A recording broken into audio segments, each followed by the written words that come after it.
Wanted you guys to see all my face right here. I'm excited to talk today. Shoni asked me about a month ago, maybe 2 months ago, hey, will you talk about something? And then he didn't give me an idea of what to talk about for a long time. So I kind of just came up with my own idea, and he said, sounds great. And he's not even here, so we get to talk about whatever we want today. What he told me was talk about mental models, and I thought, you know what? I was a MAPS coach for about 2 years, and I was the guy that they called when someone was like, hey, I want to systematize my business.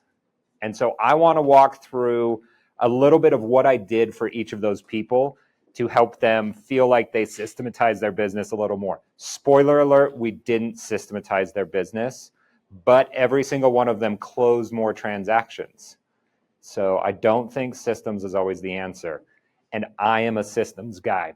But let's dive into some of these things here. So James Clear, he wrote Atomic Habits. In that book, he says, people don't raise to the level of their goals, they fall to the level of their systems. The first time I heard this, it was like music to my ears, right? Director of operations, I'm all about systems. I'm like, yes. You know, the problem is, I built systems that no one would run. It was exactly how to get a closing, and then I was on the team and no one would do that thing. I was like, this is how to make your life easy, and they did not do it. So they didn't even fall to the level of the systems. They fell further than the systems, which was my next problem that I had to overcome. If you've been in my office lately, I have a whiteboard, and this is what it looks like. I am a big visual guy. I like to see things. To me, this is how I start to build a system. We are not going to do something like this today, but I wanted to throw it up here because I think it's interesting. And a lot of, like, everyone that walks in is like, wait, tell me more about what you have going on here. So I figured I'd tell everyone what's going on here. This is my plan for all of the new agents to get closings, and I directly stole it from Gary Keller. It is the lead gen model sideways. So the game plan is all focused around this one central piece, which is the database, and we need to do a 36 touch to it. So we are adding sphere of influence, and then we'll do prospecting and marketing and try to add value to them to get them into the database. Once they're in the database and running a 36 touch, they'll either just go on an appointment or we will make an offer for immediate response. That's a MOFR. If they say yes to that, they're setting an appointment. Maybe they'll give us a referral. Maybe they'll just go back to the 36 touch.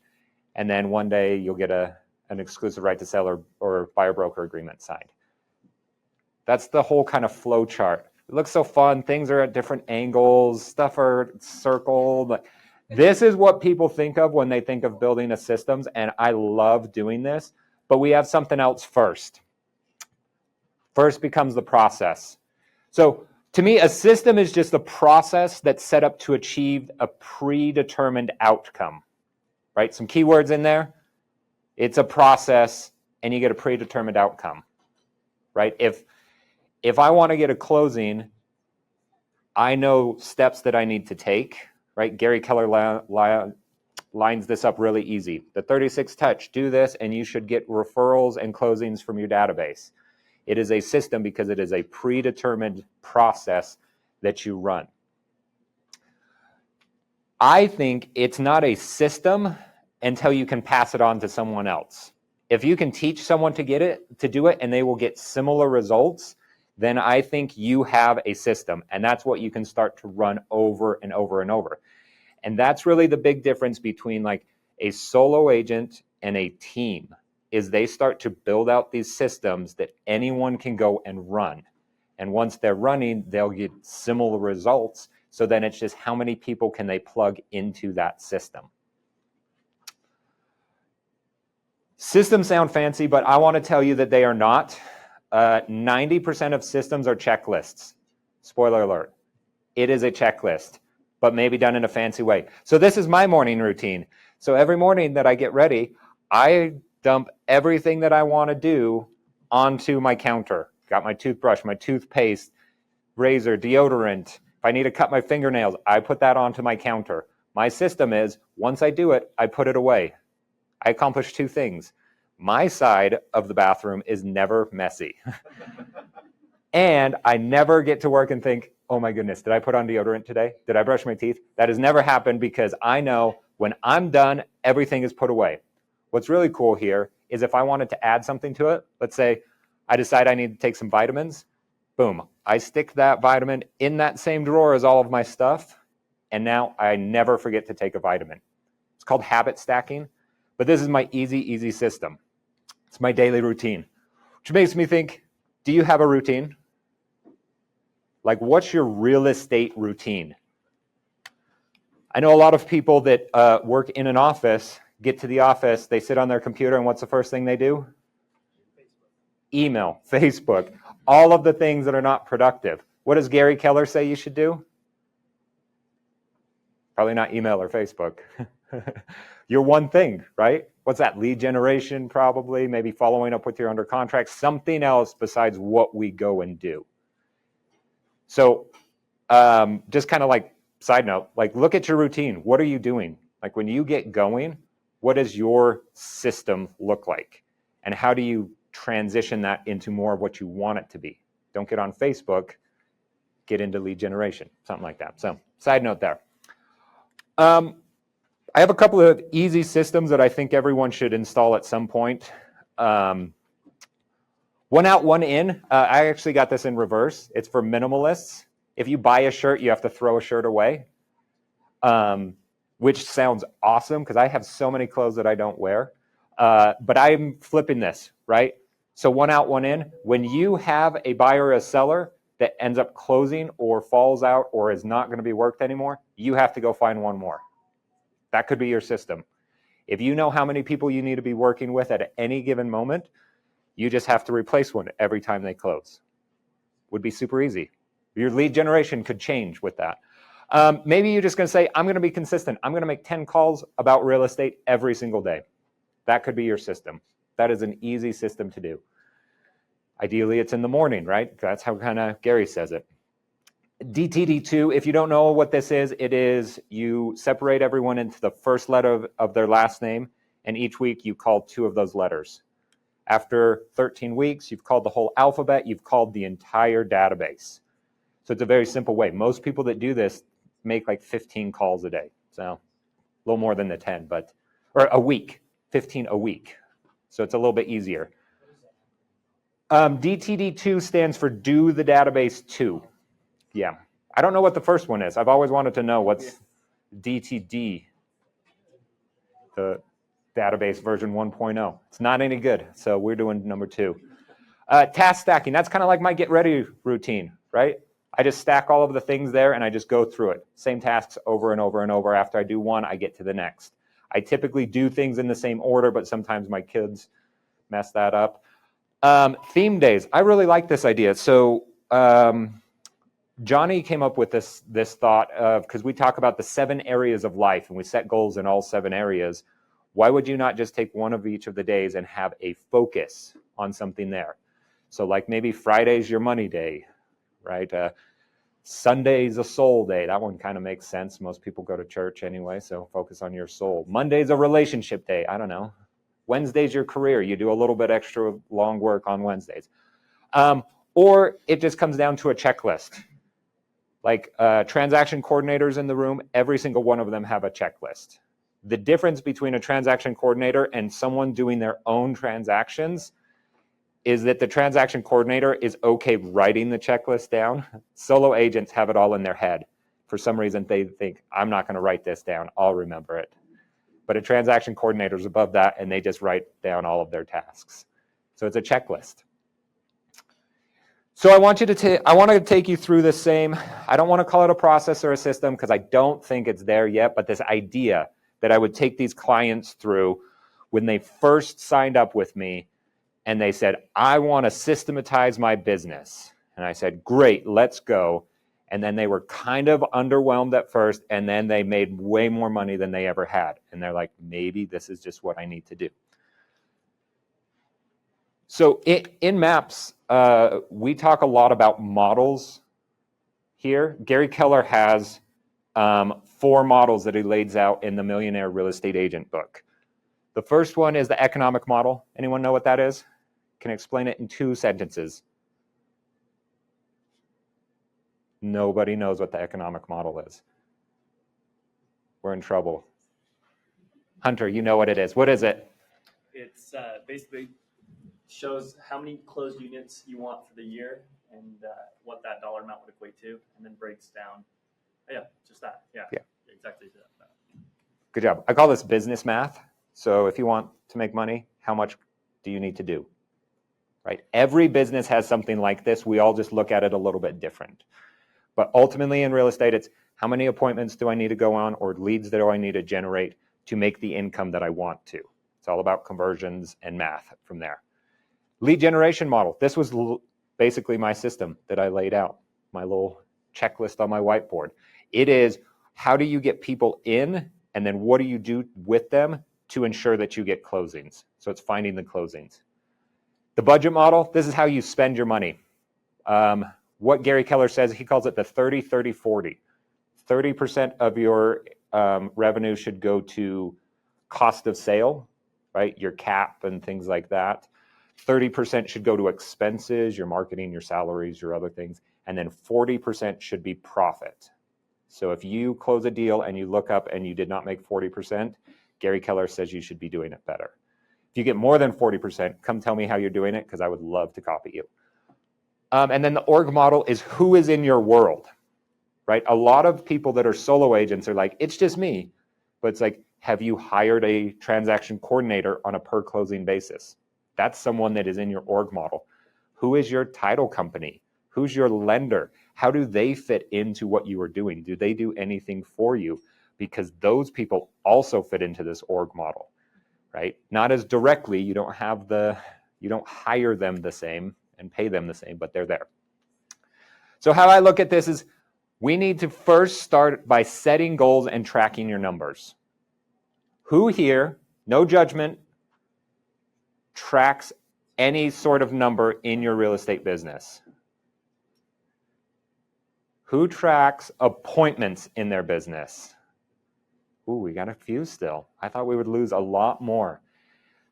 That is the common one. So there's this idea of lead and lag measures, right? If you want to lose weight, your lag measure is the weight. But your lead measures are what you eat and what you exercise.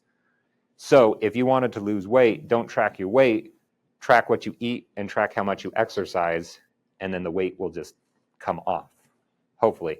If it's not, then you're in my boat. So start by setting these goals. How much do you want to make? And then you need to start tracking that. My wife makes fun of me. Whenever I want to lose weight, I just start tracking whatever I eat. And I lose 5 pounds. And I don't change anything. It's just I'm tracking it. So I told her she needs to track the money that she spends. And she spent like $1,000 less in a month. I was like, this is incredible. She's like, I feel like I bought everything the same. I was like, you have to write down everything you spend money on, but she did not. So once you have the goals and the numbers, you need to figure out how do you find those clients to hit those lead indicators, those KPIs, maybe the key performance indicators. So what are you going to do to get those appointments that will cause the closings? That's your first step. What are you going to do? When you're doing that, you're going to have a money plan. You're going to have to figure out where are you going to put your money strategically, or does it all just come to you? I'm fine with that too. Then you're going to find people to make everything run smoother or easier. So in real life, how this could look is like if you're like, I want to make $100,000 and you do the math and you're like, I need to close 10 transactions. So we have a goal. We can track that very easily. Gary Keller says that 75% of the people you meet with will work with you, and 75% of the people that you work with will close. If you do the math, that's 56%. So I like to just use 50% of the people that I meet with will close. Simple math. So we can just double this. You want 10 closings? You need to find 20 appointments. So what are you going to do to generate 20 appointments? The lead or the economic model often moves this to a week, right? If you want 20 appointments, that's basically an appointment every other week. If you're working 40 weeks, I know that's a lot of work for most people in this room. 40 weeks is more than most people work. Have a plan for your money, right? What are you going to do with that $100,000? Do you know what happens if you don't have a plan for your money? Someone else does. Yep, Talina got it. Someone else has a plan for your money. And I guarantee as you're scrolling through Facebook and Instagram, you will see all these other people that have a plan for your money. I get Scales right now. That's my only ad that I get on Facebook or Instagram. It's for Scales. I don't know. And you already bought one. And I just bought one too. And I'm like, you're wrong. You're wrong. Then you need to figure out who should be with you. Maybe this is hiring that transaction coordinator to do each of your 10 closings. Maybe it's finding a marketer to write your email because that's your least favorite thing and your least consistent thing that you do. So could we just pay someone a small amount of money to do that? Probably. Well, then what happens is when you get to this point, let's imagine you do hire a transaction coordinator and someone is writing your emails. You should have more time. And that should probably give you more results than what you're getting. So then your goals can grow. You will have the time and energy to even think a little bit bigger. Maybe we're going to move to 12 closings, maybe to 20. And then it just goes crazy. Keeps building upon on it. Where everyone falls short in this equation is this find the leads. Do you agree on that? Is it hard to have a plan for your money? Is it hard to set goals? Is it hard to make other people do things? Well, depending on it sometimes. The hardest part is finding these people. So this is where, when I worked with clients, this was the very first thing. We would have a goal, and then we would figure out where are we going to get it. And 90% of our effort was spent in that section. So let's talk about this for a second. 6.4% of people buy a house every year. Did you know that? Statistically speaking, right? 64% of Americans own homes. They move every 10 years. So easy math, you get 6.4. So if 6.4% of your database closed every year, is your database big enough for your goals? How many closings do you want? Shout it out. Who's got a goal? How many closings do you want? 2025? 25. What else? 30. 1 billion. 1 billion closings. Yes. How big is your database? And does it support this with that math? I got some easy math for you guys. 25, was that? You have to have 391 people in your database at a 6.4% conversion rate to close 25 transactions. So about one a month, you almost have to have 400 people. Let's talk about a database for a second. If I put someone's name in my database, does that count? Just their name. I don't have their phone number or their email. Does that count to you? I don't think it counts to me either. So do you have 391 for your 25 closings? If you want to just get 10 closings, you have 157 people that you could market to. We talk a lot about the 36 touch as the way to stay top of mind with a lot of people. If you want 10 closings, do you have 157 people that you are touching 36 times in 1 year to get that many closings? Do you need more people? Probably. Here's the second problem. Who has ever closed or seen a closing on Facebook or Instagram of their friend saying, I just bought a house? Or you finally call them because you're like, I'm determined to do this DTD2. I'm going to call everyone. You call them and they're like, oh, hey, so good to know you're in real estate. I bought a house last month. Yeah. Just because they're in your database does not mean they need to use you. So I want to mastermind real quick. What would it look like, or what would you need to do to get 100% of the closings that are in your database? What are your ideas? What are some actions or things that you would do to get 100% of the closings in your database?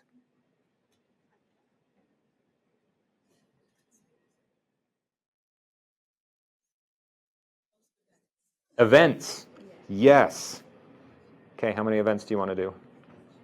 6? Is that what you said, or did I just make up a number? 6. Okay, you said 6. 6 events from Jordana. What else? What else would you need to do to get 100% of these closings? Sign them up for your newsletter. The newsletter. Get their email. Get them on that newsletter. Stay top of mind. How would you do that?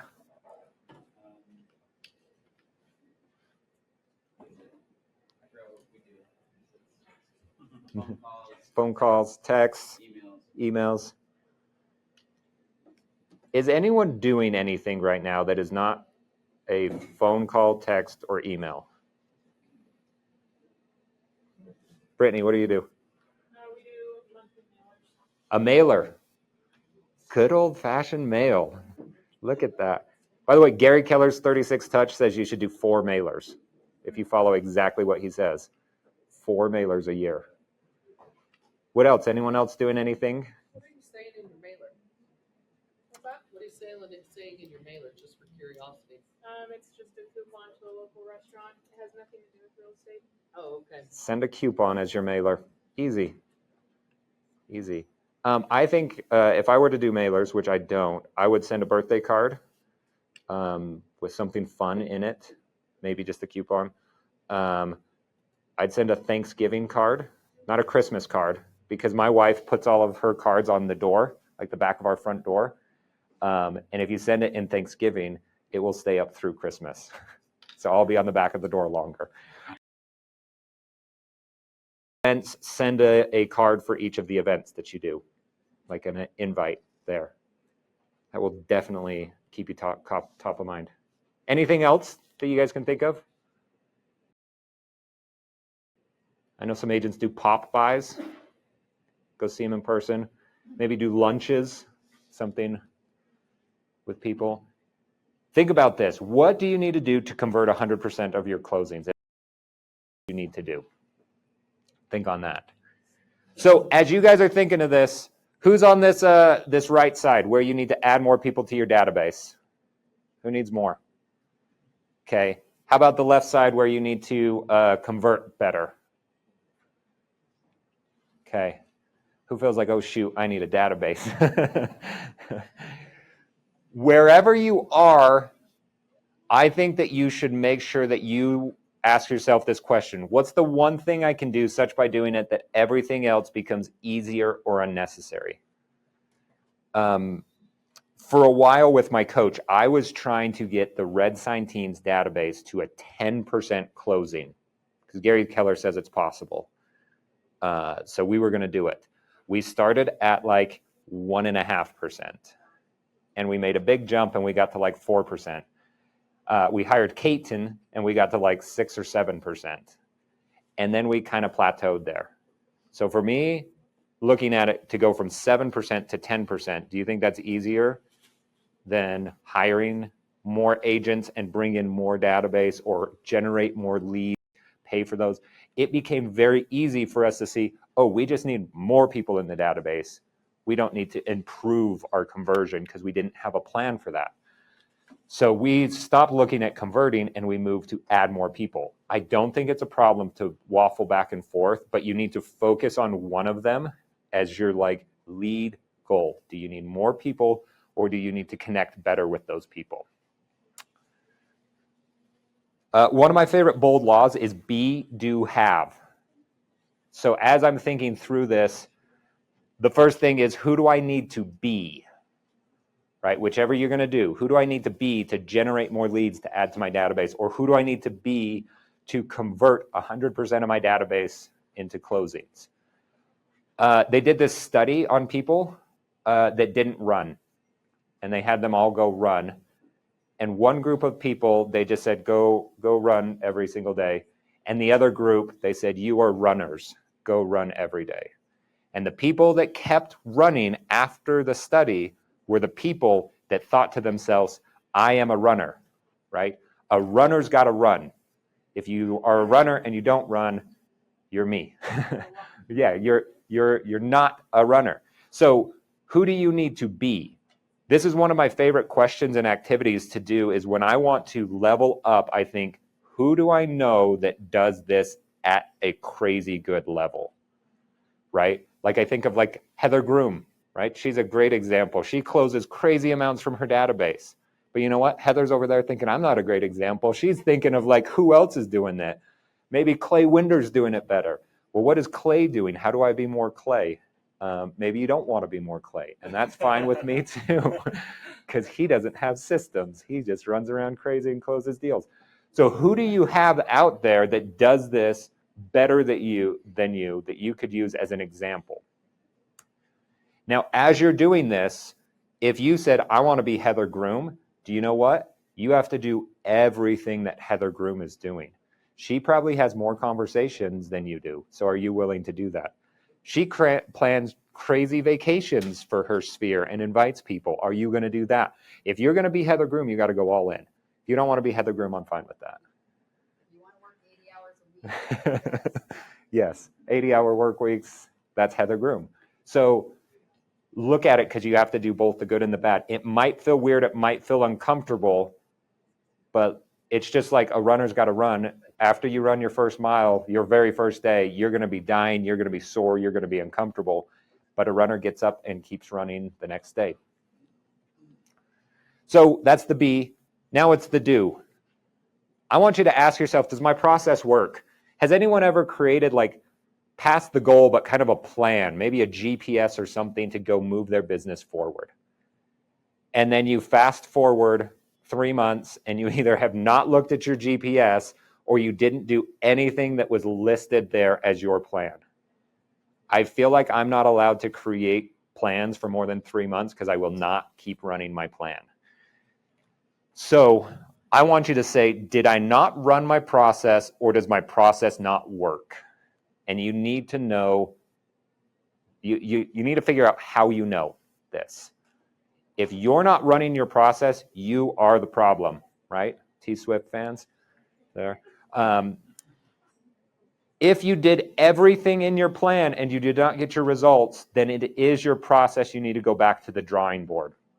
But luckily, this is my favorite book. It's called The Lean Startup. I say favorite, it's probably like my top 5. I don't know. I have a hard time choosing.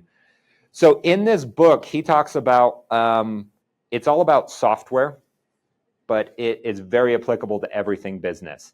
So he says that you should launch an MVP, which is a minimal viable product. What is the least you could do to prove that this process is working? Then you're going to validate that learning. So he says you use a set of experiments to measure process and validate assumptions. Really early on, I said half of all of appointments go to closings. That is a very big assumption. We need to validate that and decide if we are actually hitting that, and then experiment on what we're doing. Does our minimal viable product work? Then you need to decide if you pivot or persevere. Adapt based on those feedbacks and results. And then it's just always refining and adapting. So let's pretend that you're like, I need to do better conversions with my database, and for this, I'm going to run an event. Well, Christmas is coming up. You could still run Photos with Santa. If you have never thought about it, by the way, Red Sign Team does this every year. The first time that we did Photos with Santa, we decided the week of Thanksgiving, we were going to do Photos with Santa. And it happened. And do you know what everyone said?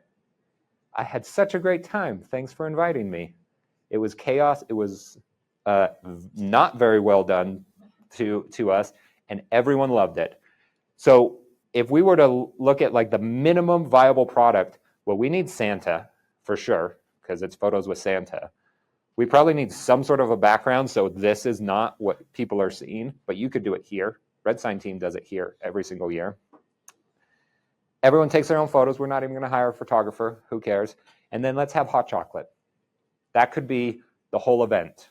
I just planned an event for you. Does this sound like a great event? Does it sound like a crappy event? Could be great. It's 4 things in the building. So easy. Very minimal viable product. So then we're going to validate it. So I always start with some sort of goal that I'm going to do. And with this, I want 5 leads and 50 people attending. The very worst events get 1 person to come to them, because then that person knows that no one else came to the event. No one shows up. Santa's the only one that's disappointed in this scenario. But if you can make the calls, you should get the leads. So I'm going to do both. I want people to come and I want leads because that's really why I'm doing this. So this is something very easy to judge after the fact. Did I get 5 leads? Did I get 50 people here? Yes or no? If it's no, I need to pivot and change what I did. And what we're going to do is we're going to, yes. So how do you get the leads? If you're inviting 50 people, but aren't they already leads? They're people you know in your database, but I would say like active clients. How about that as a lead? Ready, willing, and able to go buy a house or sell a house right now. That's what I'm looking for. So then I'm going to look at it after. Did I do my part to get enough leads and attendance? Did I make the calls? Did I do the marketing? Did I do emails and texts and all of the tasks that I needed to do to get the leads and attendance? If I did not do it, I need to have a deep reflection in myself and think, am I going to do this again and will I get the same results? Because I'm probably going to run the same play over and over. Then I'm going to ask what worked well and what do I change next year? And I will write all of these things down. With the Red Sign team, I have 10 years of data from our Easter egg hunt that we run. How many eggs we bought, where we bought them from, how much we paid for these eggs, how many people came, what the weather was like, and then every year it gets better. And we just judge based off of the past year what we should do this year. Because it's really easy to remember the photo with Santa's event before Christmas. When you go to do your next event, you're going to forget everything about photos with Santa. So we're going to write everything down so that the next year we now have a checklist because we're writing everything we did down. And that becomes our process. Now, when you run the process enough, then it's refined and you know it works and you can pass that to someone else. You can teach someone to do it. It was basically me, Johnny, and Clay ran the Easter egg hunt. Then it transferred away from Johnny and Clay and was to me. I have done nothing on a Red Sign Easter egg hunt for 4 years. It has been 100% transferred to someone else, and now it's even getting better and improving because I have passed that on. So the whole idea here, this is my checklist I would go through. Have a plan for what you're going to do. Work that plan and measure your key performance indicators there. Start by pivoting your action if the plan isn't working. Then pivot your plan if your actions aren't working, and repeat over and over. I want to put both of these in here because have you guys ever heard about, like, let's talk door knocking for a second. Does door knocking work? Can people get closings from door knocking? How many people would love to go door knocking this month? We got one person very excited to door knock. Ivan's a little like, maybe I'll go with them. So it works, but we don't want to do the action. Let's start by seeing if it's the plan or that's wrong. Don't make a plan of door knocking if you are not going to do that. Start by pivoting your actions. If you just realize, you know what, I hate this. I am not going to do this activity. I'm okay if you pivot to a new plan as long as that plan is action oriented again. You don't need a door knock. Maybe you need to make phone calls. You don't want to make phone calls. Maybe you need to do open houses. Don't want to do open houses. Maybe you need to, I don't know. I ran out of ideas. And then repeat. You're going to forever have this same kind of flow. So the takeaway that I want you to have is what's the one thing that you can do either on the build a bigger database or convert more such by doing it that everything else becomes easier or unnecessary. If you decide I need a bigger database, what's the one thing you can do to build a bigger database to make everything else easier?